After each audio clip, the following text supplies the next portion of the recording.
nobres, cumprimento o depoente, seus patronos que o acompanham e indago ao senhor Ivanildo inicialmente. O senhor está na empresa desde quando? 2009. 2009? Isso. O senhor pagou algum boleto em nome de algum servidor do Ministério da Saúde, diretamente? Não, senhor. O senhor entregou algum valor em espécie ou em cheque a alguém do Ministério da Saúde? Não, senhor. Já recebeu ordem para repassar dinheiro a alguém do governo? Não. Ou a algum parlamentar ou pessoa que não fosse da empresa? Não, senhor. Nunca? Não. Bom, vou repetir o que disse ontem. Essa empresa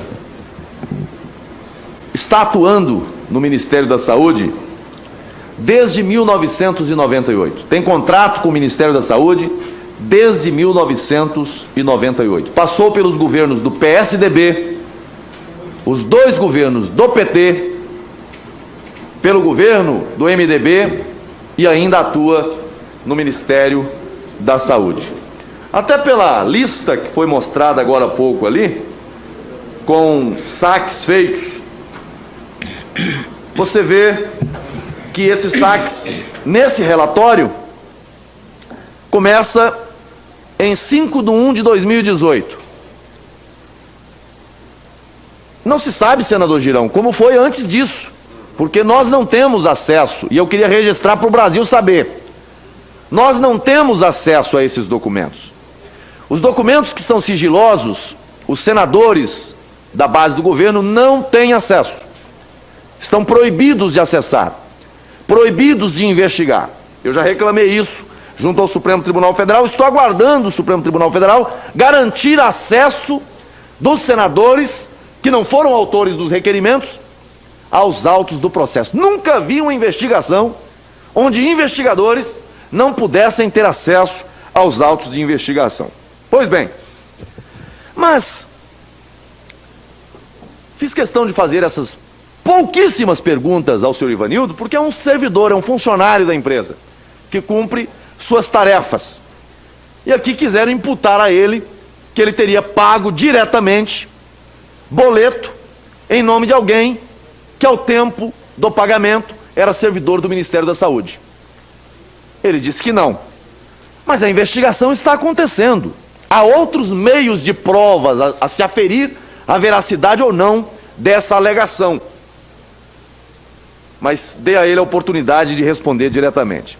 Talvez o que esteja incomodando setores da oposição aqui nesta CPI seja o fato de não haver um caso sequer de corrupção no governo do presidente Bolsonaro. Até agora, rodaram em círculo o tempo todo e não conseguiram provar um caso de corrupção no governo do presidente Bolsonaro. Outro aspecto: no governo do presidente Bolsonaro não há proteção a quem quer que seja.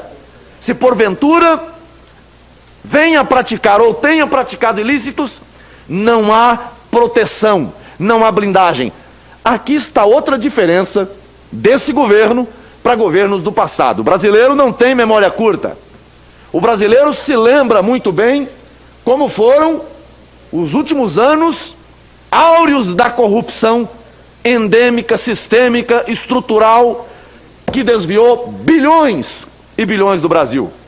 Corrupção direta da Petrobras, estatais e ministérios, e a corrupção do ponto de vista do desvio de finalidade, dinheiro público brasileiro saindo do Brasil para financiar obras em Cuba, Venezuela e tantos outros países de esquerda no mundo. 60 bilhões de reais.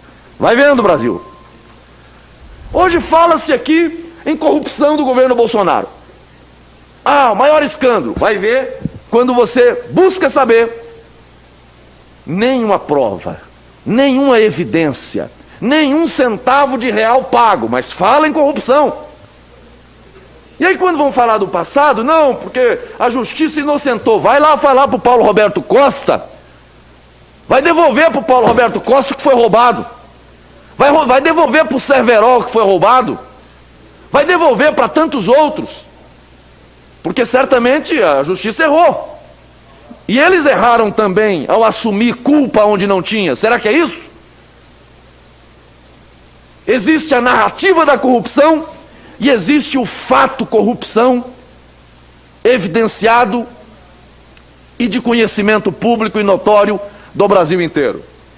E repito, nenhum governo está livre de ter dentro dos seus quadros alguém que tenha desvio de conduta.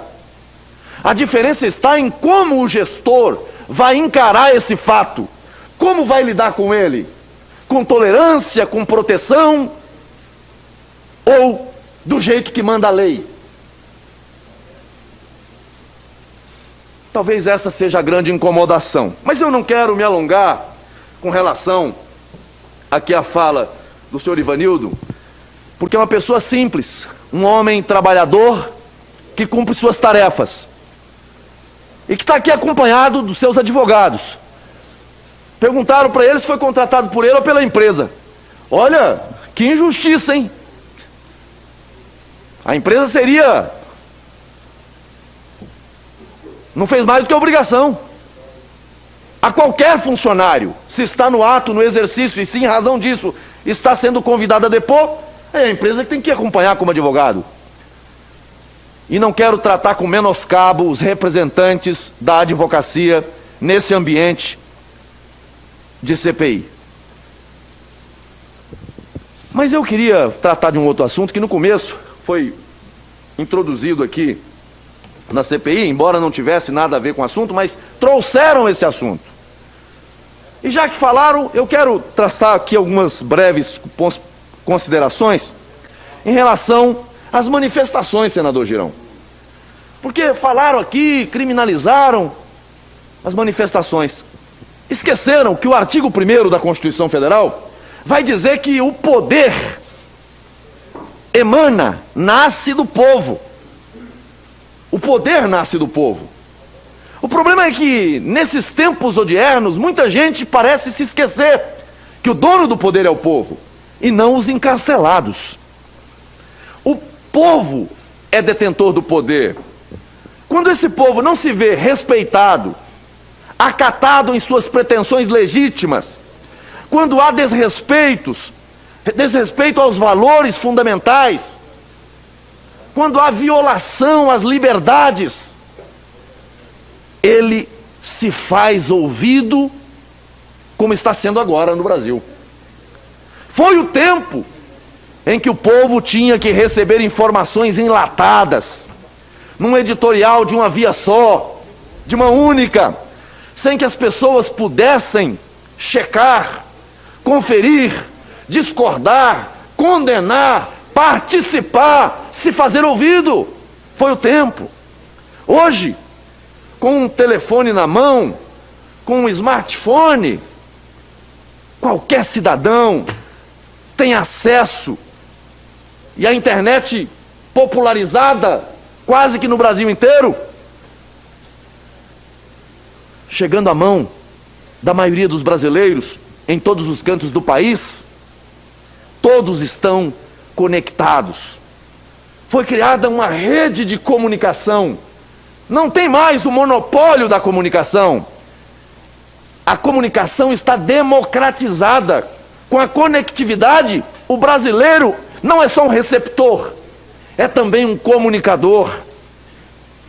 O cidadão não só recebe conteúdo, também transmite, também produz, dá opinião, concorda, diverge, se manifesta.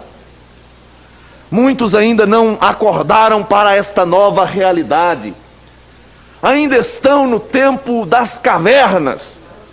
Acham que controlam alguma coisa, que o povo é que o serve. O mundo mudou, as pessoas mudaram, não aceitam mais serem desrespeitadas, ultrajadas, ignoradas. Agora, não é de agora que acontecem manifestações. Agora, há uma diferença. As manifestações têm colorações diferentes a depender dos tempos. Nós já tivemos manifestações estudantis, e ainda temos. Já tivemos manifestações dos cara pintadas. Já tivemos manifestação vermelha. Já tivemos manifestação dos black blocs. Agora nós temos manifestação verde e amarela. Agora as manifestações são verde e amarela, com pessoas que trabalham, produzem, são pecuaristas, são agricultores, comerciantes, gente que paga para vir. Igrejas. Mas querem criminalizar o povo. É o rabo tentando mandar no cachorro, Brasil. O poder emana do povo. Mas aqui não, tenta criminalizar o povo. É isso. E alguém chama isso de democracia. Não. Isso aqui é atentado contra a democracia. Como? O povo agora é ameaça à democracia? Como que agem essas pessoas nessas manifestações? Aqui há outra diferença. Manifestações pacíficas, ordeiras, sem quebra-quebra, sem violência. É a força do povo, pelo próprio povo.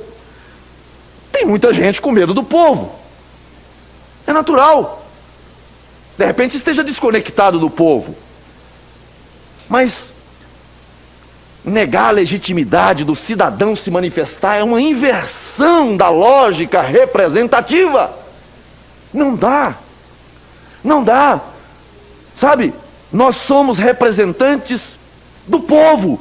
Não somos representantes de nós mesmos. Representamos o povo, a nossa gente.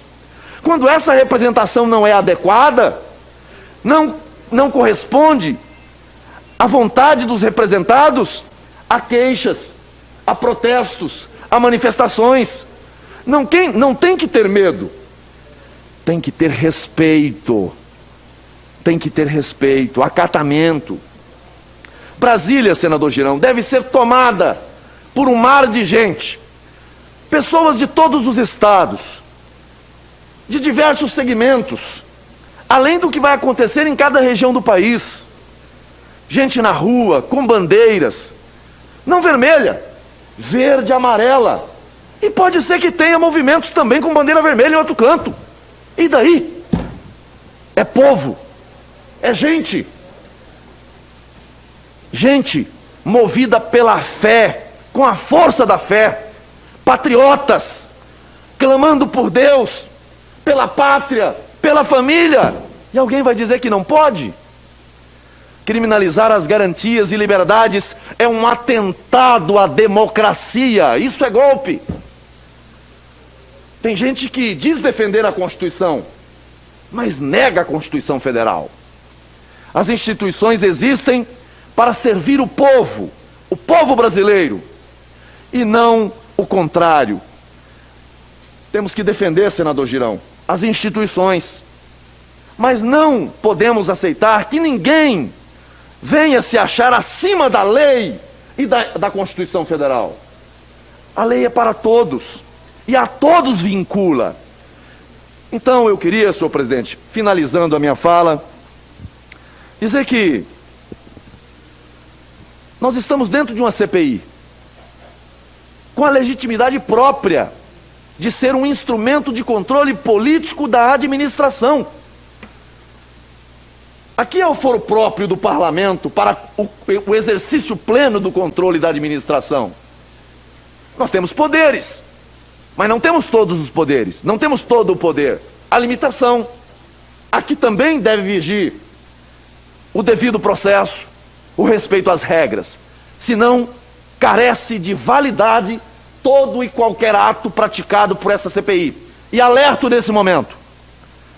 O que está sendo feito na CPI, desde o dia em que está sendo negado acesso aos autos do processo, vou dizer em alto e bom tom, é prova nula de pleno direito. É prova produzida com vício, porque são provas que, embora resguardadas por sigilo, esse sigilo não se estende, não se aplica aos advogados das partes e não se aplica aos senadores e investigadores investidos da função de membro dessa CPI. Vou reiterar. Esta é uma condição que invalida o conjunto probatório em poder desta CPI. E faço um apelo à presidência que corrija tais vícios tempestivamente, sob pena de tudo que foi feito aqui servir para nada. Porque, repito, podemos muito, mas não podemos tudo. E devemos jogar dentro das regras constitucionais e do devido processo legal. Muito obrigado, senhor presidente. Obrigado, senhor Marcos.